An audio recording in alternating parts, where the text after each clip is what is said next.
Hi, this is LL Koji. Today I'll be talking about HCQ's news, risks, data, and the actual data and the test results I found.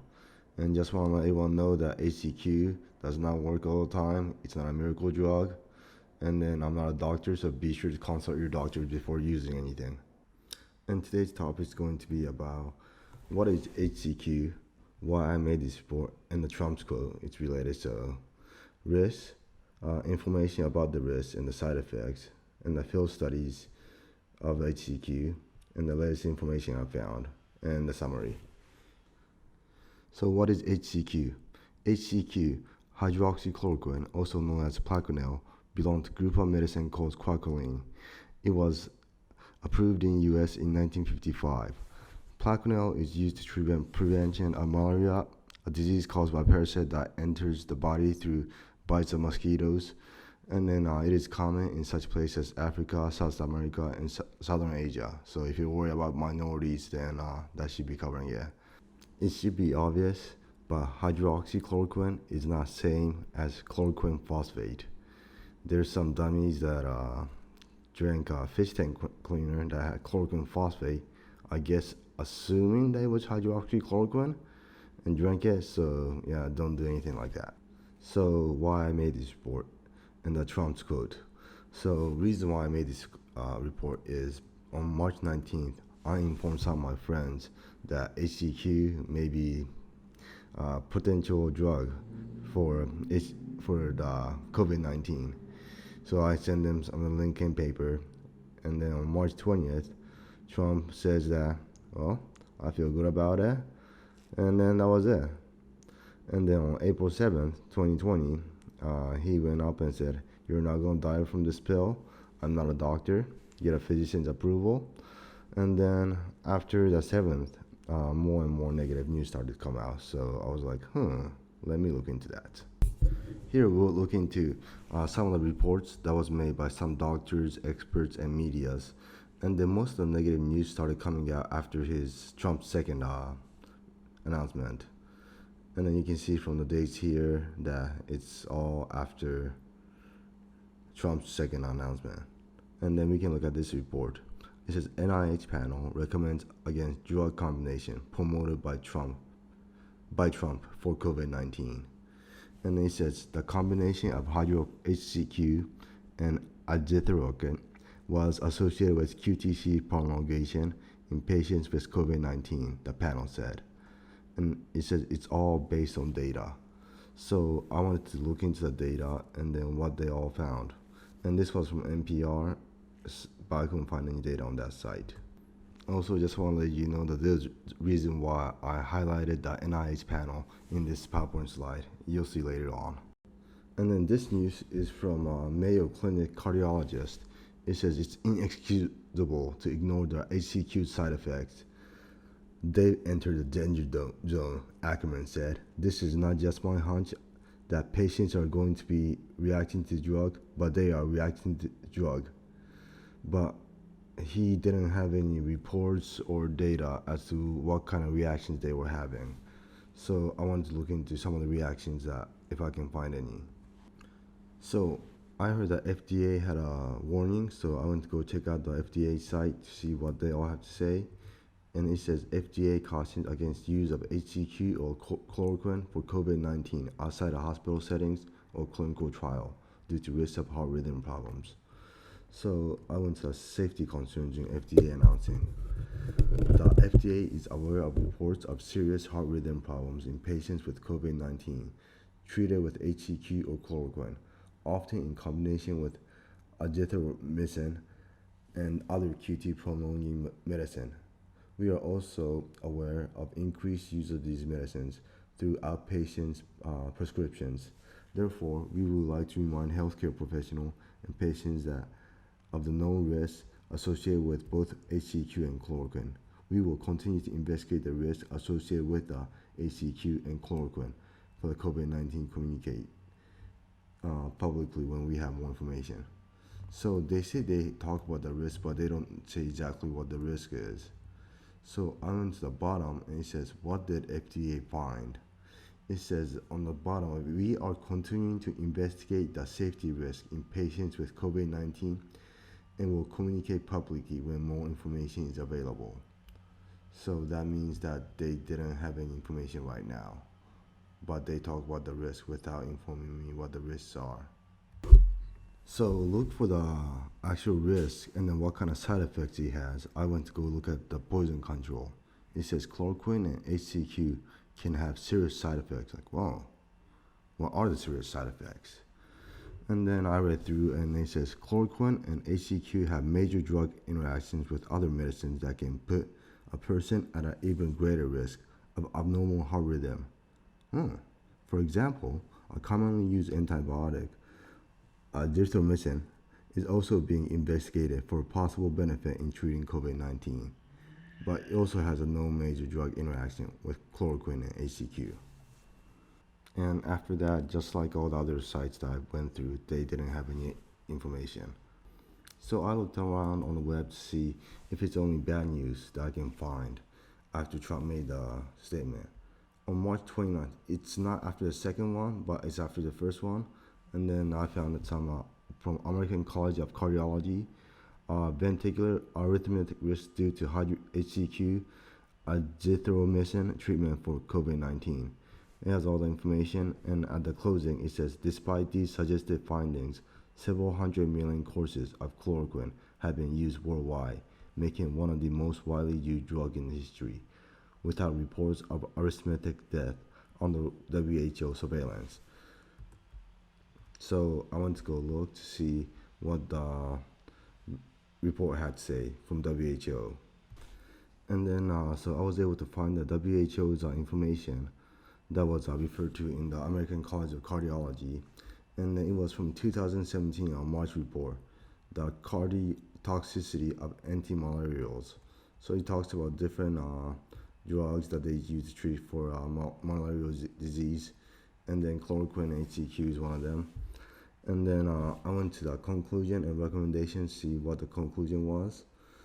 And then it says, despite hundreds of millions of doses administered in treatment of malaria, there have been no reports of some explained death associated with quinine, chloroquine, amiodarone, although each drug causes QT-QTC interval prolongation. So the QT-QTC prolongation, which that was mentioned before in the risk, is mentioned on here, but it also states that there's been no death associated with it so far, with over millions of treatments. So even in the WHO report, there wasn't really any kind of side effects that was reported. So I went to CDC's site to see what they have to say.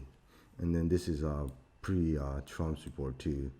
And then on who should not take HCQ by CDC, it says people with cirrhosis should not take HCQ. Nothing else and no one else. So it doesn't seem that risky. There may still be some risk, but. And then so here are what are the potential side effects of HCQ. HCQ is relatively well tolerated medicine. The most common adverse reactions reported are stomach pain, nausea, vomiting, and headache. These side effects can often be lessened by taking HCQ with food.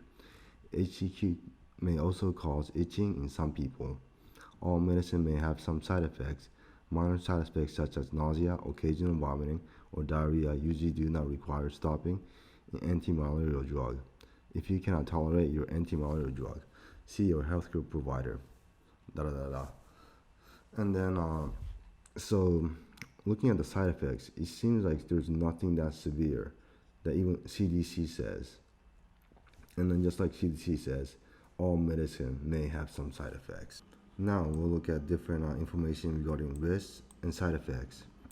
So as you can see on this graph over here, every medicine has effective dosage, toxic dosage, and lethal dosage. And then so as you can see in this graph, there's all these curvatures. So depending on how much dosage you take, which is on the x-axis, and then the y-axis is the response that you may have. So more dosage you take, higher response that you have for the effective dosage. But once it gets a certain point, there's also the toxic dosage that comes up too. So you have to be careful. And then if you keep on taking more, it gets the lethal dosage.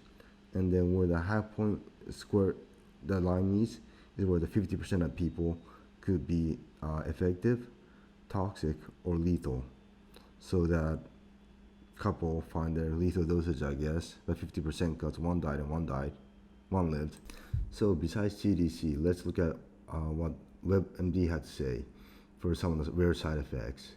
So it has decreased platelets clotting, rupture in wall of stomachs or intestine, and it has what? A type of allergic reaction, anemia, bleeding of stomachs, bleeding within the skull, damn, bleeding of the skin, blood coming from anus, and then hives, and then seizures.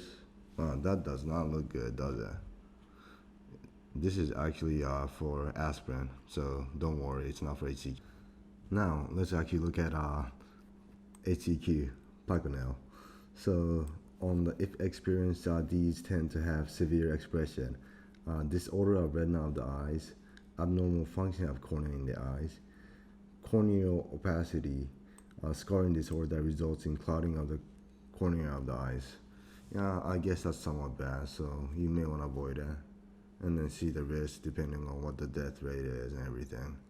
So now we can go to what I've been looking for the whole time, actual test data and actual stats that I can actually look into. So this is the pre-exposure, so this is for the patients that has been taking HCQ prior to the outbreak that's been happening. They've been taking it due to lupus, rheumatoid arthritis disease. And then this is from Italy. And then in this field study, they had 65,000 chronic patients who's been taking Plaquenil or HCQ. And out of the 65,000, only 20 patients tested positive for the virus. And then out of the 65,000, no one died and no one's in ICQ, according to the data that's collected so far. And that was on April 24th, I believe. So, infection rate. So, out of 20 people at 65,000, that's only 0.03% of the people that got it. So, that's a lot lower than the average that's going on right now. Now, let's take a look at the post exposure. And then this is in South Korea. And then on this test, they had 211 individuals, 189 patients, and 22 care workers whose baseline polymerase chain reaction PCR tests for COVID-19 were negative. And then PEP was completed in 184 people. That's 97.4% of patients and 21 care workers without serious adverse events. At the end of the 14-day quarantine, all follow-up PCR tests were negative. Based on our experience, further clinical studies are recommended for COVID-19 PEP. So that means that one of the people who was infected went to the hospital and then assumed that they infected 184 patients and 189 patients and 22 care workers. And so they asked the patients and care workers take HCQ right away. So, and then they waited 14 days, and then after 14 days, they all tested negative. So once again, this is really good news from what we can find from the report. So I want to show you the latest report that I found, and then this is from EVMS Medical Group.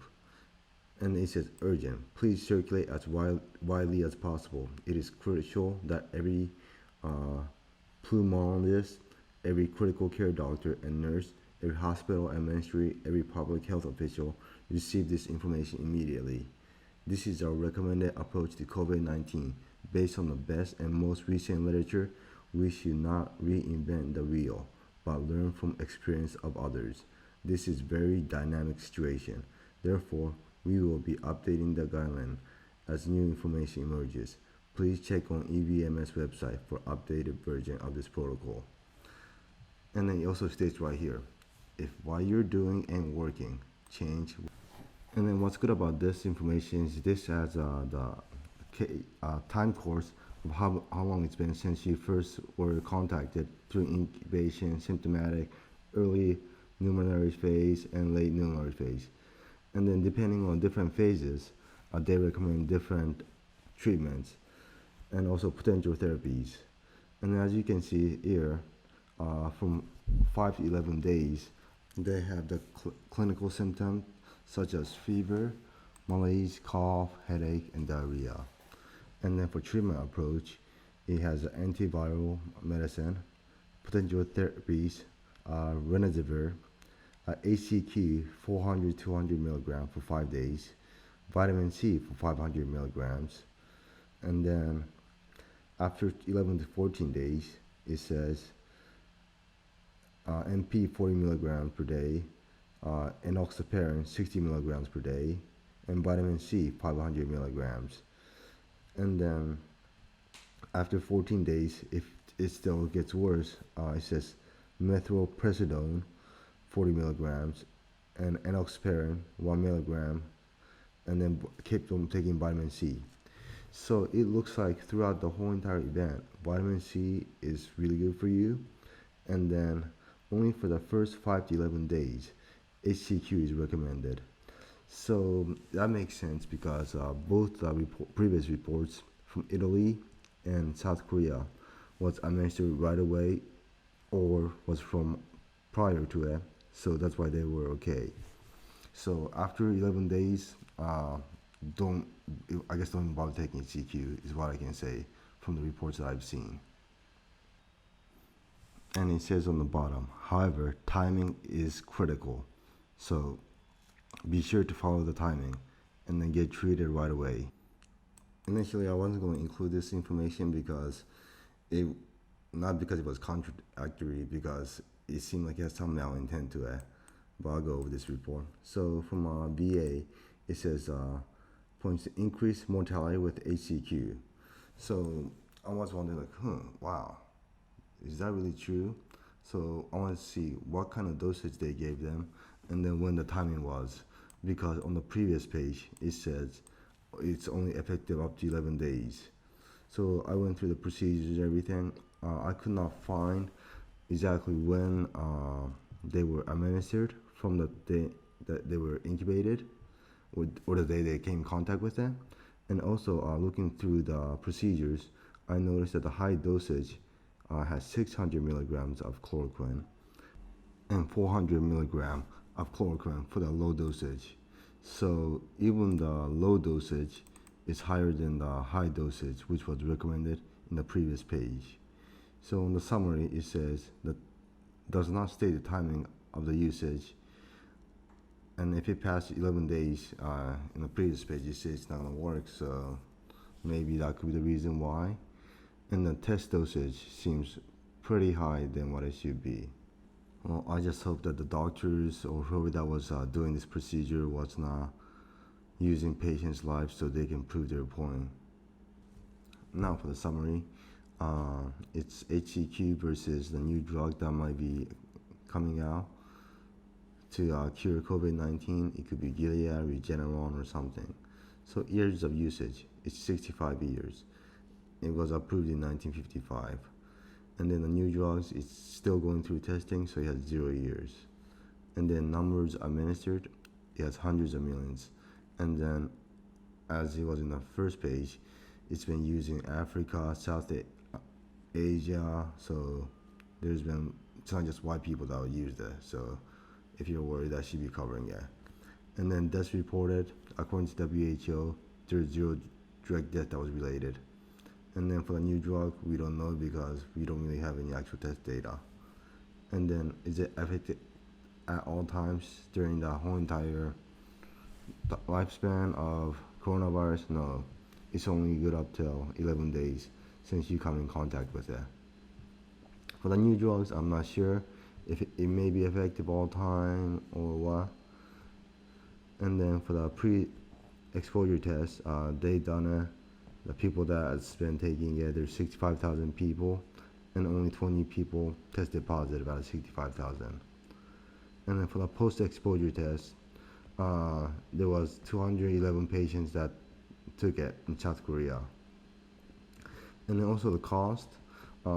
Looking online, it looks like $20 and up for 200 milligrams. And then quantity is starting to be scarce because people has been taking it, it seems like. So it's available now both times, but it's still getting scarce, it seems like. And also to the people that says like, oh, because HCQ is still new, they still need to test against all these new drugs that came out. So when Gilead, Regeneron, whoever that makes the drugs, are they going to test with every single drug that's out in the market right now? If so, it's going to take a very long time. And then I'm not sure if they would do that. So if you have that information, please let me know. So some of you who remembered from earlier, I said the NIH panel will be brought up again later.